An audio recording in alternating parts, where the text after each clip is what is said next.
दोस्तों, आज की हमारी ये कहानी एक लड़की के साथ घटी एक डरावनी घटना के बारे में है, जो अपने घर वालों के साथ एक छोटी सी यात्रा पर जा रही थी। लेकिन उनकी यात्रा में जो कुछ भी हुआ, उसने उनके जीवन की दिशा बदल दी।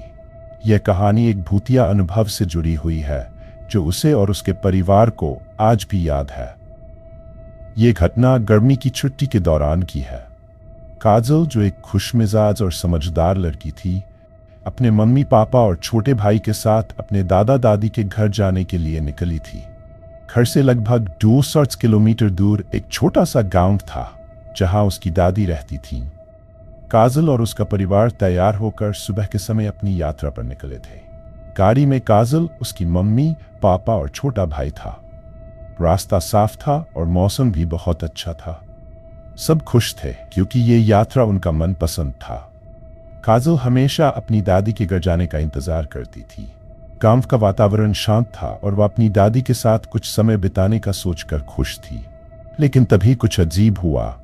रास्ते में चलते चलते गाड़ी अचानक से रुक गई। काजल के पिता ने गाड़ी को दोबारा स्टार्ट करने की कोशिश की, लेकिन गाड़ी का इंजन चालू ही नहीं हुआ। क्या हो गया? काजल की मम्मी ने घबराते हुए पूछा। पता नहीं, काजल के पापा ने थोड़ी चिंता के साथ कहा। इंजन बिल्कुल बंद हो गया है, शायद कुछ खराबी है।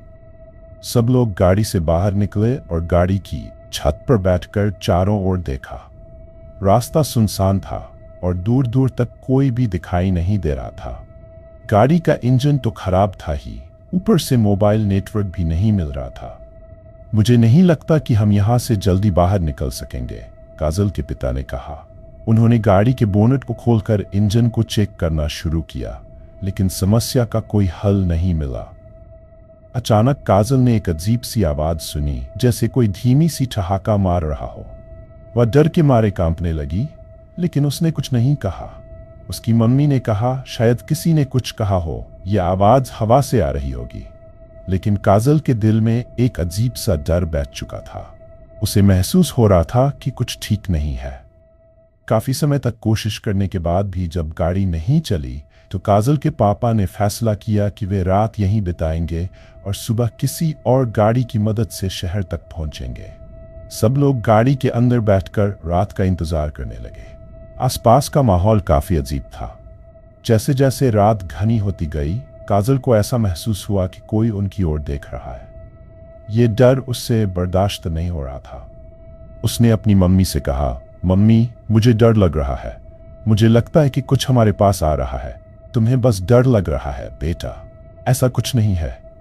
उसकी मम्मी ने उसे सांत्वना दी, लेकिन काजल का डर बढ़ता ही जा रहा था। तभी अचानक गाड़ी की लाइट फ्लिकर होने लगी।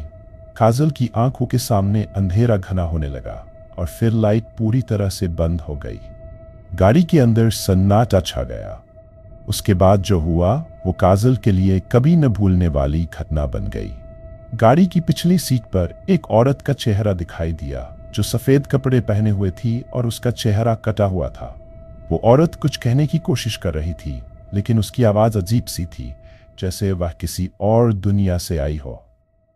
क्या देख रही हो? काजल के छोटे भाई ने घबराकर पूछा। वो देखो, काजल ने उंगली उस औरत की ओर इशारा किया, लेकिन जब सबने उसकी ओर देखा तो वहां कोई नहीं था। गाड़ी की पिछली सीट पूरी तरह से खाली थी। काजल की धड़कन तेज हो गई थी। वह अब तक डर से कांप रही थी। उस रात गाड़ी में कोई सो नहीं पाया।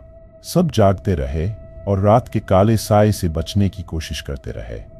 अगले दिन सुबह जैसे ही सूरज उगा, काजल के पिता ने एक ट्रक वाले से मदद ली और गाड़ी को किसी मैकेनिक के पास ले गए। गाड़ी के इंजन की समस्या को ठीक करने के बाद जब काजल के पिता ने ट्रक वाले से पूछा कि क्या इस रास्ते पर कुछ अजीब घटनाएं घटी है, तो वह आदमी बोला, यह रास्ता काफी पुराना है। कहते हैं कि यहाँ एक औरत की आत्मा भटकती रहती है। कई लोग कहते हैं कि उन्होंने रात के वक्त सफेद कपड़े पहने हुए डरावनी औरत को देखा है। वह किसी एक्सीडेंट में मरी थी और अब उसकी आत्मा यहाँ भटकती है।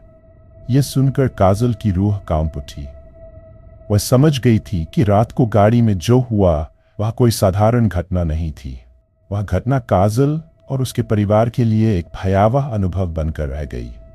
उन्होंने इस घटना को लेकर बहुत सोच विचार किया और तय किया कि वे भविष्य में इस रास्ते से यात्रा नहीं करेंगे। लेकिन काजल के मन में यह सवाल आज भी है, क्या वह औरत सचमुच आत्मा थी या फिर वह बस उसकी कल्पना थी? जो भी था, वह रात और वह सफेद कपड़ों वाली वो औरत काजल के जीवन की सबसे डरावनी याद बनकर रह गई। अमन रात के 10 बजे दिल्ली के बस अड्डे पर पहुंचा। उसने रामपुर जाने वाली बस के बारे में जानकारी ली तो पता चला कि बस 10:30 बजे रवाना होगी और रात करीब 2 बजे रामपुर पहुंचेगी। अमन एक सरकारी कार्यालय में काम करता था। उसे पंचायत कार्यालय के कुछ जरूरी काम से रामपुर जाना था। वो बस में चढ़ गया। उस समय बस में केवल 2-4 यात्री ही बैठे थे। 10:30 बजे बस रवाना हुई। टिकट लेते समय अमन ने कंडक्टर से पूछा, भाई साहब, क्या रात में बस स्टैंड से गांव जाने के लिए कोई सवारी मिल जाएगी? कंडक्टर ने जवाब दिया, मेरी मानो तो रामपुर पर मत उतरना, अगले शहर में उतर जाना। वहां से रामपुर सिर्फ 20 मील है। वहां किसी होटल में रुक जाओ और सुबह रामपुर चले जाना। अमन को ये बात अजीब लगी। उसने कहा, नहीं भाई, मुझे रामपुर ही जाना है। मुझे काम निपटाकर कल वापस लौटना है। बस धीरे धीरे सवारियों से भर गई। रात करीब 2:30 बजे बस रामपुर बस स्टैंड पर पहुंची। अमन जब उतर रहा था तो कुछ सवारियों ने उसे मना किया, लेकिन वह नहीं माना और बस से उतर गया। बस स्टैंड पूरी तरह से खाली था। वो अंदर गया तो टिकट काउंटर पर भी कोई नहीं था। वह पास पड़ी एक बेंच पर बैठ गया और बुदबुदाया, लगता है यहाँ कोई नहीं है। रात यहीं बिता लेता हूँ, सुबह होते ही गांव चला जाऊंगा। वह टिकट काउंटर के गेट तक गया, लेकिन वह बंद था। हारकर वापस बेंच पर आ गया। कुछ दूरी पर एक चाय की दुकान थी। वहां भी सन्नाटा था। दुकान के अंदर रखी एक बेंच पर उसने अपना बैग सिर के नीचे रखकर लेटने की कोशिश की। तभी उसे किसी के चलने की आहट सुनाई दी। वह बाहर निकला तो देखा कि एक आदमी कंबल ओढ़े, शायद हाथ में बीड़ी लिए, गांव की ओर जा रहा था। अमन ने आवाज दी, भाई साहब रुको, क्या आप गांव जा रहे हैं? आदमी बिना रुके चलता रहा। अमन उसके पास भागकर पहुंचा। वह एक बूढ़ा व्यक्ति था जिसका चेहरा काला और डरावना लग रहा था। बूढ़ा व्यक्ति बोला, क्या है, मेरा रास्ता क्यों रोका? अमन ने कहा, भाई मुझे भी गांव जाना है, मुझे अपने साथ ले चलो। बूढ़ा बोला, रात में जाना ठीक नहीं, यहीं रुक जाओ, सुबह चले जाना। लेकिन अमन ने जिद की, आप भी तो जा रहे हैं, मैं आपके साथ चलूंगा। बूढ़े व्यक्ति ने कुछ देर सोचा और फिर कहा, ठीक है चलो, लेकिन मेरी बात ध्यान से सुनो। रास्ते में पीछे मुड़कर मत देखना, चाहे कुछ भी हो, और यह बीड़ी जलाकर अपने हाथ में पकड़ लो। अमन को यह अजीब लगा, लेकिन उसने बीड़ी पकड़ ली। दोनों खेतों के रास्ते गांव की ओर चल पड़े। रास्ते में बूढ़े ने पूछा, भूत प्रेत पर विश्वास करते हो? अमन ने कहा, नहीं, भूत प्रेत जैसी कोई चीज नहीं होती।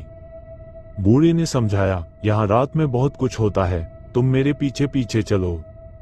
रास्ते में अमन ने एक बच्ची के रोने की आवाज सुनी। उसने कहा, भाई साहब, लगता है कोई बच्ची मुसीबत में है। बूढ़ा गुस्से में बोला, चुप रहो, ये सब छलावा है, पीछे मत देखना। थोड़ा आगे चलने पर अमन को एक कुआं दिखाई दिया। उसने पानी पीने की बात की, लेकिन बूढ़े ने मना कर दिया। तभी अमन को लगा कि उसके पैर किसी ने जकड़ लिए हैं। वो चीखते हुए बोला, भाई साहब, मुझसे अब चला नहीं जा रहा। बूढ़ा बोला, तुम्हारी बीड़ी बुझ गई है, किसी साए ने तुम्हें पकड़ लिया है, मेरा हाथ पकड़ो, लेकिन पीछे मत देखना। बूढ़े ने अमन का हाथ पकड़ा और उसे घसीटते हुए आगे ले चला। कुछ दूर चलने के बाद अमन के पैर फिर से ठीक हो गए। बूढ़े ने कहा, तुम अभी मौत के मुंह से वापस आए हो। सुबह होने से पहले दोनों गांव पहुंच गए। बूढ़ा अमन को अपने घर ले गया। उसकी पत्नी ने कहा, आपसे कितनी बार कहा है कि रात में बाहर मत जाया करो? अमन ने डरते हुए पूछा, यहाँ के लोग रात को बाहर क्यों नहीं जाते? बूढ़े ने कहा, गांव के बाहर आत्माओं का साया है। कुछ दिनों बाद अमन को समझ आया कि गांव से बाहर जाना नामुमकिन है। वह वहीं बस गया। लेकिन एक दिन गांव वालों ने बताया कि साधु बाबा आए हैं और श्राप हटाने के लिए पूजा करेंगे। अंत में गांव श्राप मुक्त हुआ और अमन वापस अपने घर लौट सका।